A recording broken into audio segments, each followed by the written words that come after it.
And welcome to Hannity. We begin tonight with a Fox News alert as we speak. Your president, Joe Biden, is headed to the beach in Delaware yet again for another long weekend away from the White House.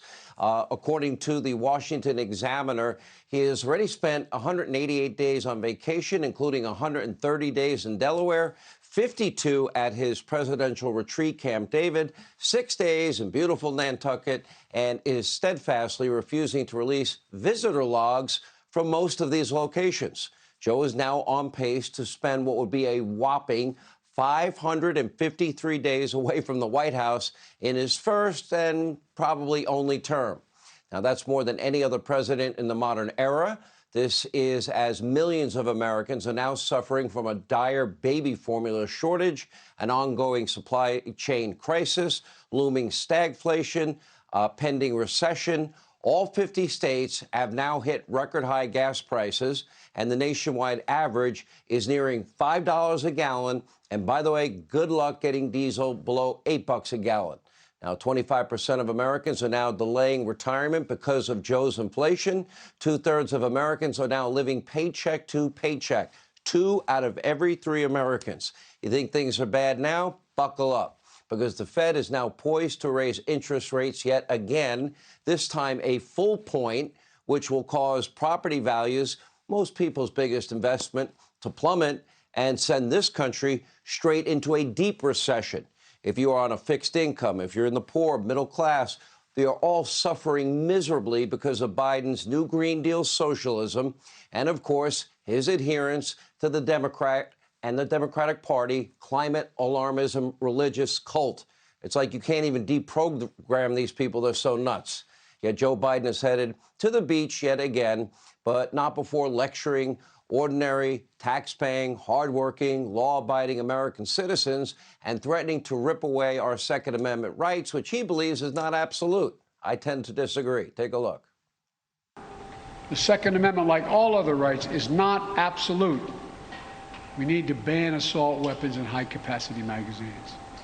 And if we can't ban assault weapons, then we should raise the age to purchase them from 18 to 21. Strengthen background checks. Enact safe storage law and red flag laws. Repeal the immunity that protects gun manufacturers from liability. Address the mental health crisis, deepening the trauma of gun violence and as a consequence of that violence. Enough. But my God, the fact that the majority of the Senate Republicans don't want any of these proposals even to be debated or come up for a vote, I find unconscionable. Meet the moment. Let us finally do something. Now, we like to use Joe's favorite language. For God's sakes, Joe, do something.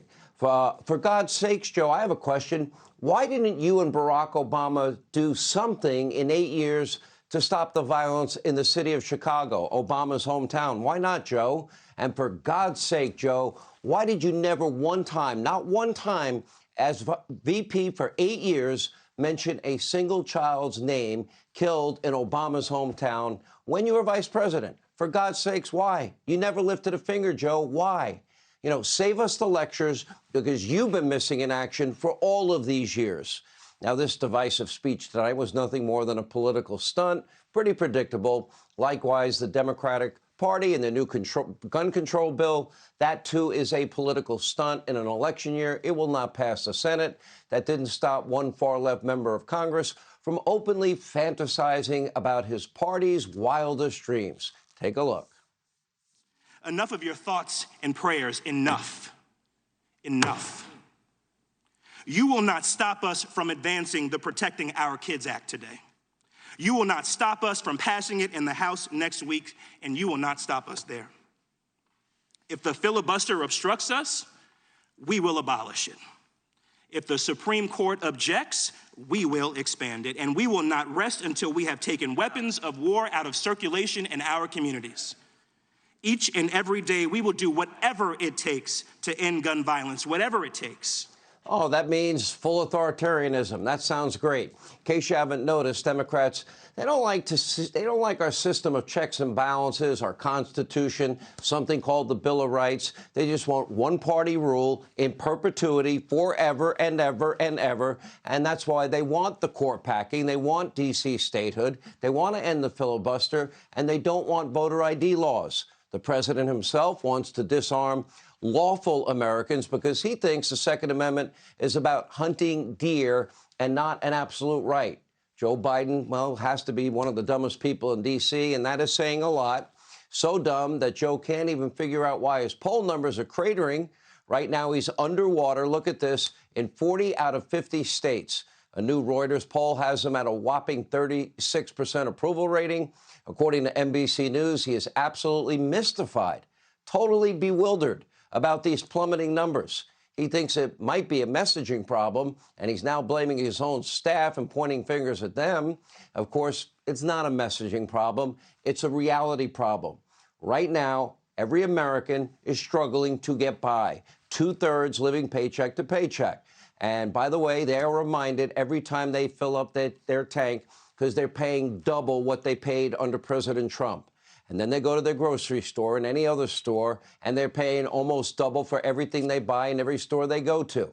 Unless they need baby formula, then they have to drive from store to store to store in order to locate a single carton, which is probably locked behind a window because of rampant shoplifting.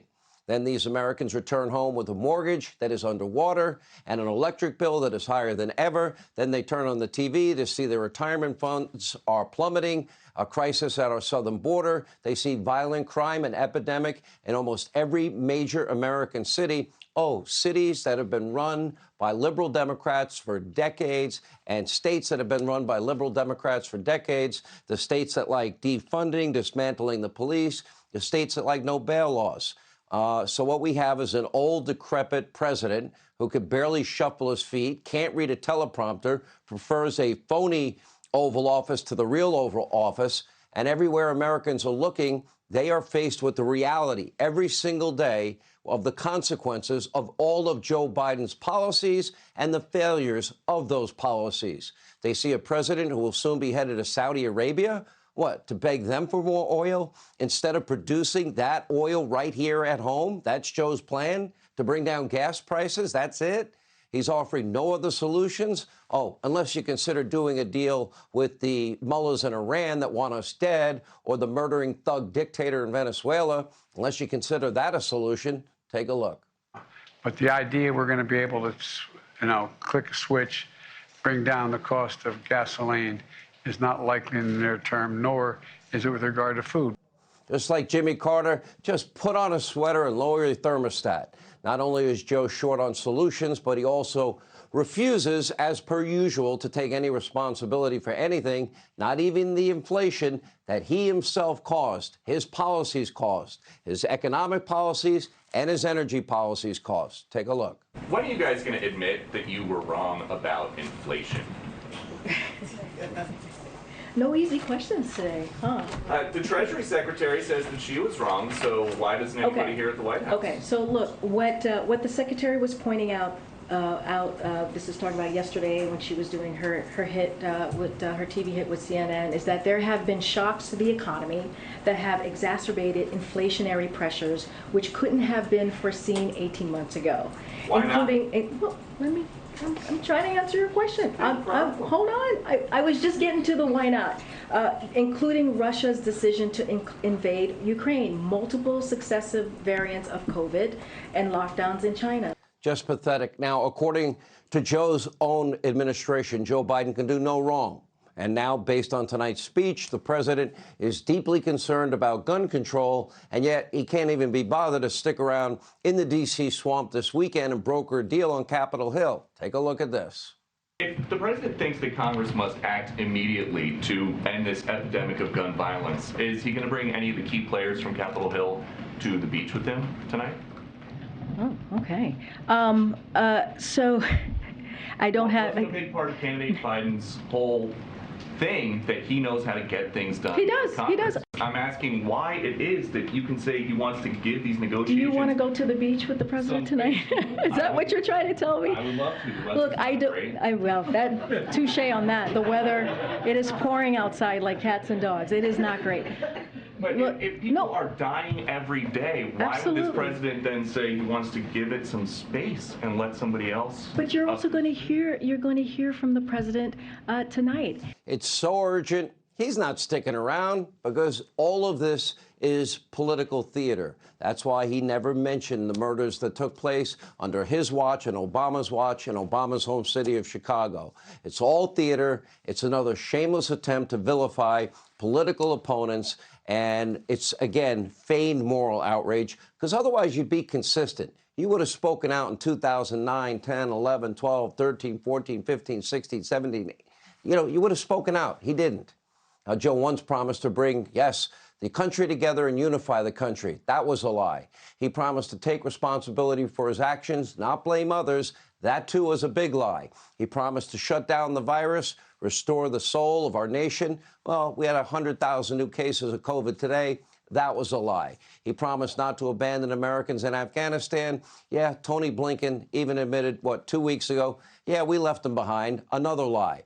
He promised that inflation was transitory. Turns out it looks like it's almost permanent. That was another lie. He promised gas prices would come down. Another lie. So, Joe, if you really want to know why your poll numbers are so low, stop being so mystified and shocked and wondering and pondering the great mysteries of the earth here. It's not complicated. You're not doing anything right. You're not helping the American people. And all you seem to care about is getting away from D.C. and going to sleep and taking your naps on the beach.